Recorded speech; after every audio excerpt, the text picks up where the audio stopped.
J'ai le plaisir de vous remettre cette fresque qui a été conçue au lycée Prévert. Elle a été faite par des internes, des membres du Conseil citoyen de la ville d'Alès. C'était le mercredi après-midi avec une artiste, donc Sylvaine Gini. On l'avait mis aussi sur le site du lycée. Tous les jeunes qui souhaitaient participer, en fait, ils sont réunis le mercredi après-midi avec des jeunes notamment de l'Institut médico-éducatif d'Arthès, et ils ont réalisé cette fresque sur le vivre ensemble. Cette fresque a pour vocation de voyager d'une école à l'autre. Elle va suivre le conte que Guy promène chez tous ceux qui veulent un peu s'interroger sur pourquoi un jour on s'est posé la question de la laïcité en France et qu'est-ce qu'on en fait aujourd'hui. Et aussi, je crois, il y en a une pour Karim. Il va l'amener pour que les enfants là-bas voient le travail qui a été fait ici, et il ramènera le travail des enfants de là-bas. Une histoire qu'on essaye de leur faire raconter, et cette histoire part donc en Afrique, donc avec moi.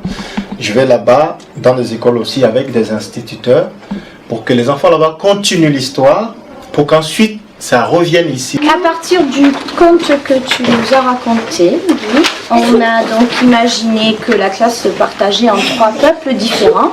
Chaque peuple a créé des règles de vie, on appelle ça comme ça, des règles de vie pour vivre sous cet arbre et en prendre soin. Le peuple de la terre, donc, qui propose de se mettre en rang par 3 et de partager l'ombre, 10 minutes chacun. On met une feuille sur la tête pour se protéger du soleil, et se mettre des branches pour se faire un abri. D'accord. On avait dit que les volailles ils allaient rapprocher les nuages pour qu'il pleut, et que donc du coup ça pourrait faire la pluie, les poissons ils pourraient vivre. Il faut creuser pour se mettre à l'abri, il ne faut pas creuser les petits insectes. Les marchands creusent pour les rampants. Les carnivores ne mangent pas les herbivores.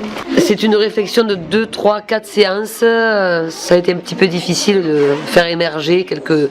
Parce qu'en fait, eux, ils pensaient plutôt à des règles, chacun, les volants, les nageants et les marchands, des règles qui se mélangent. La solidarité est arrivée. Alors qu'il fallait trouver une règle pour chaque arbre, et c'était un petit peu plus difficile. Voilà.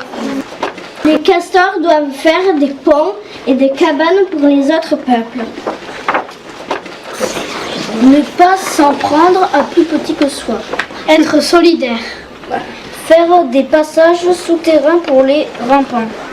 Le travail que vous avez fait, on est en train de faire la même chose avec tous les enfants du Gard qui le souhaitent, de la classe du CP jusqu'au lycée. Et là, on a le peuple de la terre. Les règles du peuple de la terre. Bien, merci.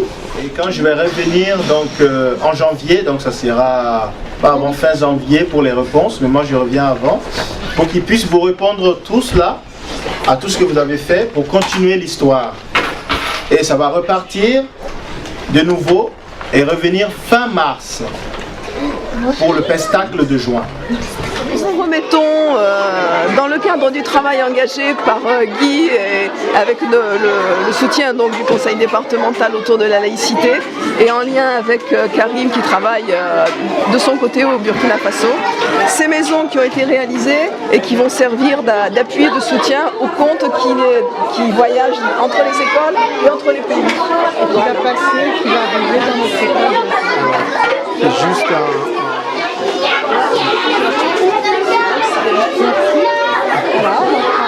Bon usage, voilà, on se mettra. La fresque viendra aussi appuyer ce travail.